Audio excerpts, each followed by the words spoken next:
नमस्कार मित्रों, आर्या टीवी के इस आध्यात्मिक चैनल पर आपका पुनः स्वागत है।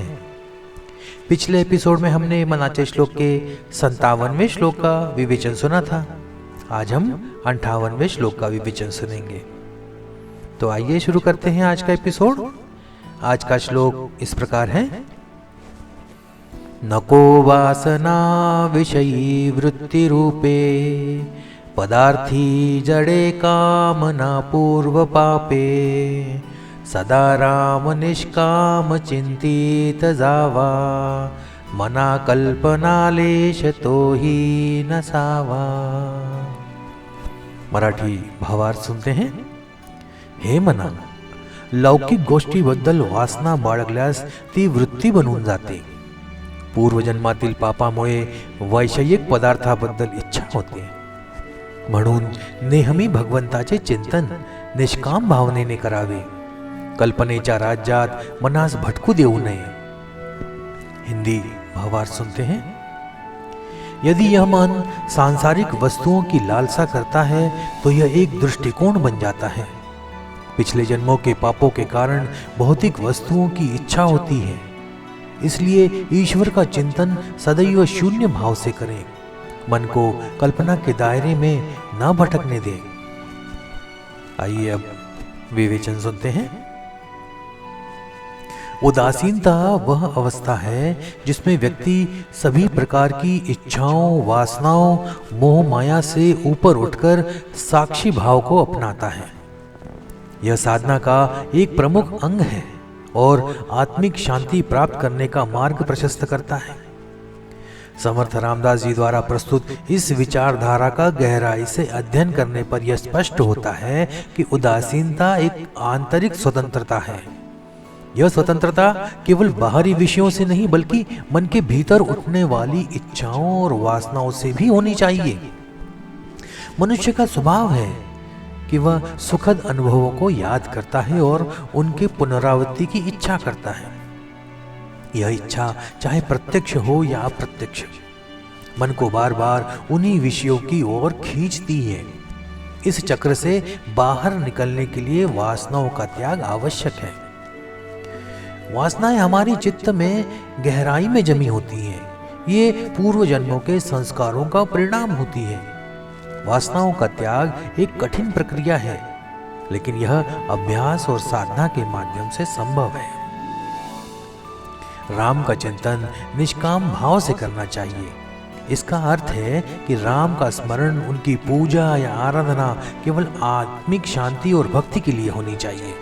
इसमें किसी प्रकार की कामना, चाहे वो पुण्य प्राप्ति की हो या किसी अन्य लाभ की, नहीं होनी चाहिए।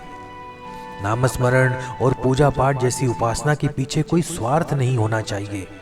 यह उपासना केवल आत्मिक विकास और प्रभु से जुड़ने के लिए होनी चाहिए।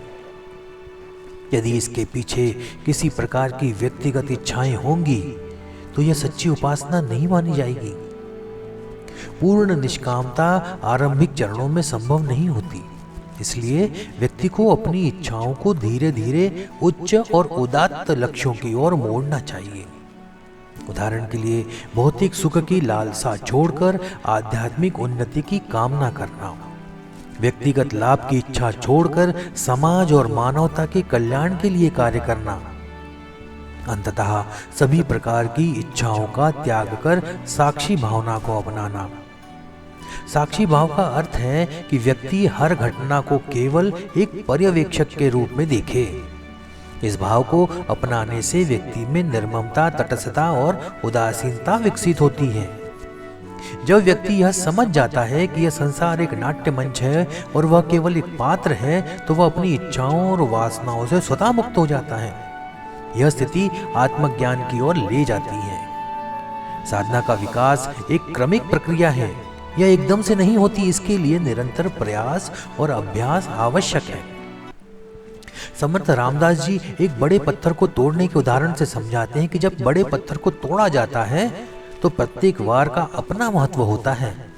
अंतिम वार पत्थर को तोड़ देता है, लेकिन यह सभी पूर्ववर्ती वारों का परिणाम होता है। उसी प्रकार साधना में भी निरंतर अभ्यास आवश्यक है।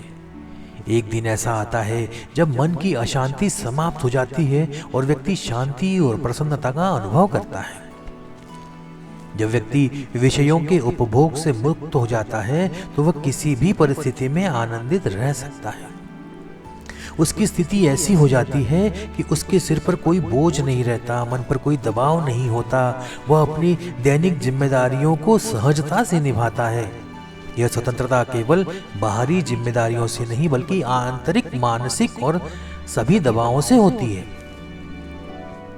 समर्थ रामदास जी का यह विचार हमें यह सिखाता है कि सच्ची शांति और प्रसन्नता केवल बाहरी सुखों से नहीं बल्कि आंतरिक वासनाओं के त्याग और साक्षी भाव के अभ्यास से प्राप्त होती है।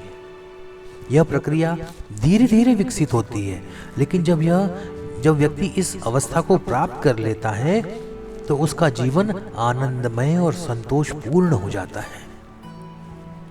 वासनाओं और इच्छाओं से मुक्त होकर व्यक्ति न केवल स्वयं को बल्कि अपने आसपास के लोगों को भी सकारात्मक ऊर्जा और शांति प्रदान करता है। यही जीवन का परम लक्ष्य है।